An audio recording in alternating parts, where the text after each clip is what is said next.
Bonjour à tous. Donc une nouvelle vidéo pour expliquer un petit peu et continuer le projet de STI2D ou de SI. Donc expliquer des diagrammes XML, ce qui nous permet de proposer nos idées, de les mettre sur papier et d'expliquer un petit peu ce qu'on veut, les besoins qu'on va compléter, etc. par rapport au projet. Donc ici, un petit projet qu'on a avec des collègues et qu'on pourrait faire sur de la STI2D ou de la SI parce que ça va toucher à plusieurs champs d'application. Ce serait de fabriquer un banc d'essai en flexion. Donc rapidement du coup pour montrer un petit peu ce que c'est, hop, un banc d'essai en flexion, c'est ce type-là, hein. Voilà, donc on va avoir voilà l'objectif ici de pouvoir appuyer sur un poids. Alors je trouve pas quelque chose de très intéressant pour l'instant. Voilà, ça c'est les gros qui coûtent très cher, donc c'est pour ça aussi qu'on veut pouvoir en fabriquer un nous-mêmes. Et donc le principe est assez simple, hein. On va pouvoir mettre une poutre au maximum sur deux appuis-plans, hein. Voilà, ça c'est le minimum qu'on pourrait faire. On peut avoir d'autres types de liaisons avec des encastrements, etc. Et on va appliquer des forces dessus et regarder un petit peu la déformation qu'il y a. Alors on va essayer de rester sur des déformations qui vont être réversibles. Donc ça, je vais pas rentrer dans le détail de la structure, mais on va rester sur la zone qu'on appelle élastique. C'est-à-dire que quand on arrêtera de forcer, elle va revenir à sa position de base. Voilà, on voit en général ici les deux types de flexion qu'on va pouvoir tester, hein. Donc avec deux appuis ici, qu'on va nous simuler par des ponctuels, et ici un maintien par encastrement, et regarder un petit peu les déformations qui se passent là. Ces déformations en fonction de la force appliquée, ça s'appelle la flèche, un RDM, et donc ici l'objectif c'est de la mesurer par rapport à, ben voilà, justement voir comment va réagir la poutre, puisqu'on va appeler ça une poutre, en fonction du matériau, en fonction de sa section, en fonction de ses caractéristiques. Voilà. Donc voilà un petit peu l'objectif de notre projet. Donc voilà, ici au niveau des cas d'utilisation, on avait déjà vu, donc là je revois un petit peu tout. Donc là tous les élèves normalement se regroupent et sont censés lister un petit peu les missions que va remplir les cas d'utilisation que va remplir le projet, hein. Donc nous ici le banc de flexion, et regarder un petit peu les éléments externes qui vont être en interaction avec le projet. Donc nous il va y avoir un utilisateur, voilà, et il va y avoir des éléments extérieurs que bon, il y en a, on peut en discuter par rapport à d'autres, hein, mais les poutres à étudier par exemple ici, et l'alimentation électrique par rapport à ce que nous on veut faire. On n'est pas obligé du coup, mais sur ce banc là on aimerait bien faire ça. Et donc l'objectif ici est de permettre d'étudier le comportement des poutres en flexion. On va avoir du coup, ben, j'en ai parlé déjà des fonctions qui vont être soumises à cette fonction-là et indispensables pour remplir cette fonction-là, ou des fonctions dérivées extend de cette fonction-là, qui vont permettre, ce sont des fonctions supplémentaires mais pas obligatoires. Voilà. Donc ici, ben, pour pouvoir l'étudier, on a besoin de faire des mesures de déformation, de flèches. On a besoin de pouvoir déposer les poutres suivant les formes et les matériaux, et de pouvoir les fixer, appui ou encastrement. Par contre, le fait d'appliquer une force définie de manière automatique n'est pas quelque chose d'obligatoire. Ça pourrait d'ailleurs de ne pas être de manière automatique, mais juste une vis qui viendrait permettre de visser pour bloquer, etc. Et donc on va aussi afficher les résultats sous forme de courbe pour pouvoir faire des diagrammes et relire notamment la déformation en fonction de la force appliquée ou d'autres éléments comme l'allongement en fonction de la contrainte, etc. Donc ça c'est pour les cas d'utilisation. Et donc l'objectif ici, c'était d'aller faire les diagrammes d'exigence. Voilà, ça c'est les deux premières choses que les élèves doivent faire. Cas d'utilisation, à quoi va servir mon système, et ensuite, diagramme d'exigence, quelles sont les exigences que j'ai par rapport à mon système. Voilà. Donc ici, on voit que j'ai déjà préparé ça. Donc on a l'étude en flexion avec le système central, tout va découler de ça. Donc on voit c'est l'idée 1, identification 1. Et après derrière, ben, je vais avoir les différents éléments 1.1, 1.2, 1.3, etc. Et qui vont aller détailler chaque aspect du projet pour que je puisse justement euh, avancer dans le besoin, comment je vais définir ce besoin, etc. Donc par exemple, il me faut un support. Donc le système doit pouvoir être supporté sans se déformer, donc il faut que je pense à la rigidité du support. Mais j'aimerais bien pouvoir le déplacer aussi, donc avoir une masse maximale. Donc voilà, donc là par exemple on voit que j'ai des confinements, hein, j'en ai déjà parlé dans les autres vidéos. Et ici j'ai un refine, donc qui me permet de redéfinir cette exigence-là. Alors je me suis pas embêté à aller vers les différentes possibilités de différentes exigences. Est-ce que c'est une exigence de fonctionnement, d'interface, de performance, de physique, de lien physique, etc. J'ai juste mis exigence pour l'instant, on vous demande pas d'aller plus loin pour l'instant dans le terminal. Donc ensuite, on va avoir quel type de poutre je vais pouvoir mettre dedans. Donc des poutres avec certaines dimensions. Donc là, j'ai mis une dimension de longueur avec des sections qui vont être différentes. Est-ce qu'elles sont rectangulaires, carrées, circulaires, etc. Les forces, comment je vais les appliquer. Voilà. Donc nous, ce qu'on voudrait, c'est avoir une force qui soit comprise entre 0 et 500 newtons. Donc ça fait quand même 50 kilos. Là, j'ai peut-être eu la main lourde par rapport à ça. À redéfinir, on verra en fonction de ce qu'on va choisir. Mais l'objectif ici, c'est que déjà on puisse avoir une charge ponctuelle ou une charge répartie euh, pour faire différents types de simulations. Et aussi, du coup, avoir une force qui soit modifiable par l'utilisateur, mais qui soit quand même assez précise. Donc on va vouloir mesurer ça. Et donc d'ailleurs, on met un aspect mesure, mesurer de la mesure de la force, mesure de la déformation, etc. Vous voyez que pour l'instant, et c'est ça le plus dur en STI 2D, ou en SI ou dans le cadre des projets. Je ne pense pas à une solution matérielle. Pour l'instant, je ne définis que mes besoins, que ce que je dois remplir comme condition pour valider mon projet. Ok. Et c'est maintenant, après que j'ai fait ce diagramme-là, c'est un des plus durs à faire, hein, je pense, parce qu'on peut toujours rajouter des choses. Voilà, là, je pourrais rajouter des choses. J'en ai discuté avec les collègues.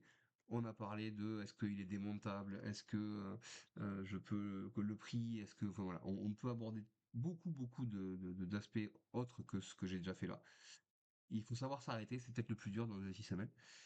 Et donc, vous voyez ici d'ailleurs que par rapport à des élèves de STI 2D ou de SI, en fait, on pourrait avoir un élève d'AC qui toucherait à cette partie support, en prenant en compte le déplacement, la masse, les longueurs, etc. Comment est-ce qu'il fabriquait le support, donc le dessiner, le fabriquer, regarder un petit peu la partie structurelle, hein, voilà. Euh, Ici, on aurait potentiellement aussi un élève d'e-tech, par exemple, qui jouerait sur la partie liaison mécanique. Comment je peux simuler différentes liaisons mécaniques par rapport à comment tenir mes éléments, tout en respectant le fait que je vais avoir des poutres de cette longueur-là, mais aussi que la section va pouvoir changer.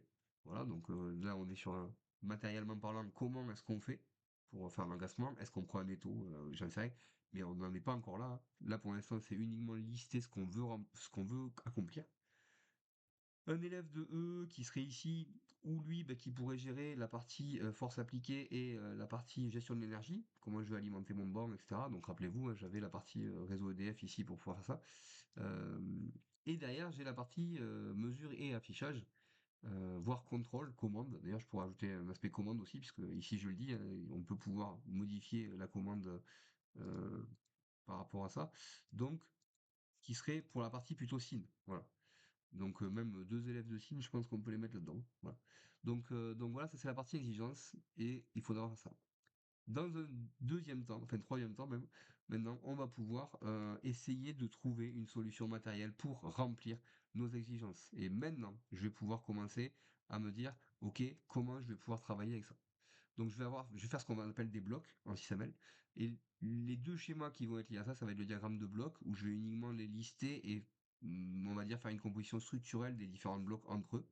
Et les blocs internes où là je vais avoir ce fameux triptyque MEI, matière, énergie, information. Et je vais regarder comment les blocs échangent des flux entre eux. Donc, des flux de matière, des flux d'énergie et des flux d'information.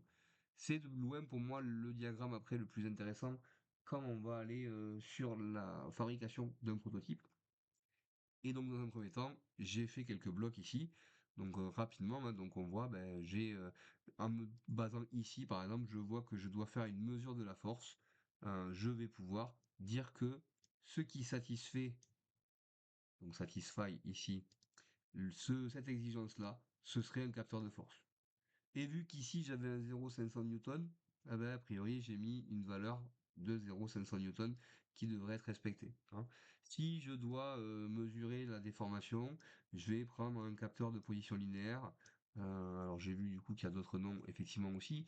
Là l'objectif, encore une fois, c'était de se dire qu'on allait avoir tout qui allait être automatisé et donc en fait numérique directement, donc pas forcément d'affichage euh, avec un comparateur par exemple, donc ce que j'ai montré dans mon petite photo de tout à l'heure, un grand ouvert, ça, voilà, qui me permet de faire une lecture en direct sur le banc. Là, ce qui nous intéressait, c'était plus, donc ici, c'était plus d'aller sur quelque chose qui allait être mesuré au niveau informatique avec un capteur, traité par un programme. Alors là, est-ce qu'on partait sur une Raspberry, une Arduino, à voir? On était plutôt Raspberry Pi. parce qu'on voulait aussi une interface utilisateur et un affichage. Donc, lier quelque chose à l'informatique, avoir un logiciel, et donc passer en Python, c'était beaucoup plus simple que de rester sur de l'Arduino qui allait faire facilement de l'acquisition de données, mais beaucoup plus compliqué pour aller faire une interface graphique avec un vrai logiciel. Voilà. Donc voilà, donc je vais pouvoir avoir différents blocs qui vont répondre à mes différents éléments. Donc par exemple, ben, pour la prise d'énergie, il va me falloir une prise électrique. Et donc je vais pouvoir commencer à le construire petit à petit. Et là, je vais pouvoir après me dire, tu sais, qu'est-ce qu'il faut que je commande, qu'est-ce qu'il va falloir que je gère. Donc par exemple ici, je vais avoir le vérin électrique qui me permettra de remplir le fait d'avoir une consigne automatisée.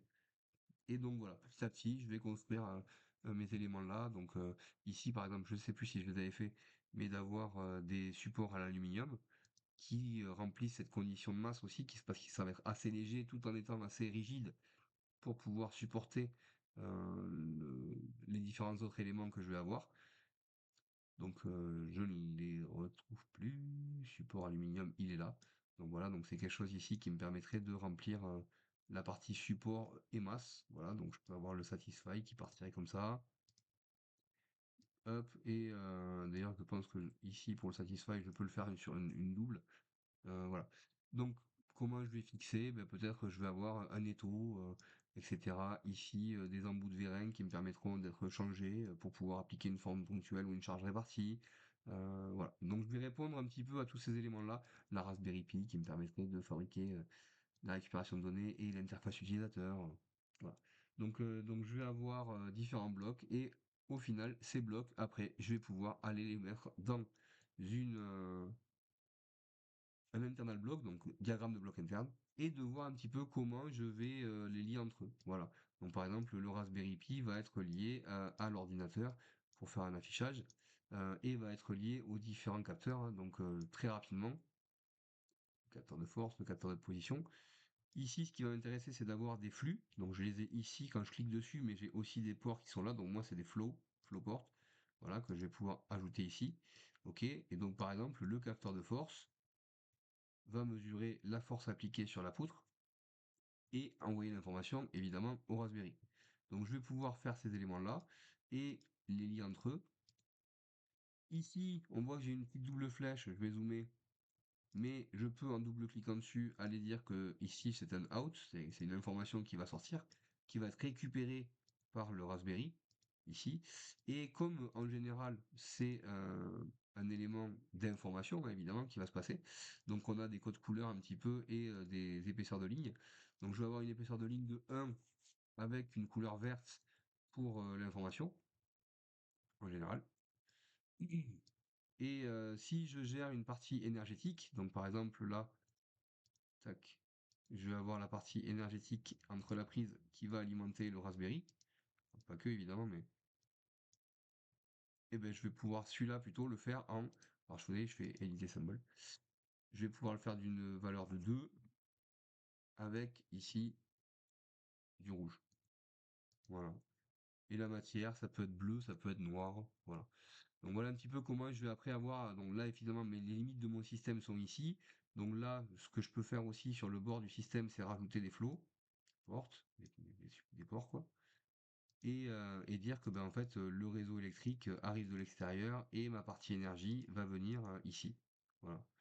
Donc là après, refaire cet élément-là en rouge d'un épaisseur 2, etc. et relier du coup les différents éléments entre eux pour pouvoir à la fin avoir quelque chose de construit qui me permettra de retrouver les différents flux qui vont traverser le système. Voilà, donc voilà où on en est. Après, on pourra discuter un peu de diagramme de séquence, de diagramme d'état, etc.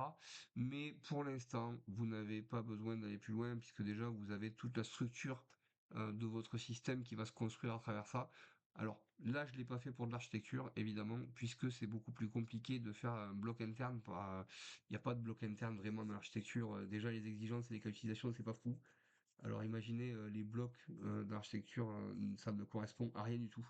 Donc là, on est plus sur des projets quand même qui vont être hors bâtiment, hors ouvrage d'art, type pont, etc. On est voilà sur des éléments plus sur les spécialités du tech, SIN, E ou SI, évidemment, avec de la robotique. Ça marche très bien pour faire de la robotique. Et donc on arrive là-dedans pour pouvoir répondre et préparer aussi des bons de commande après derrière, définir les caractéristiques des matériaux, des matériels, pardon, et des éléments qu'on va avoir. Voilà. Sur ce, merci d'avoir suivi la vidéo et à une prochaine pour diagramme de séquence et diagramme d'état. Au revoir.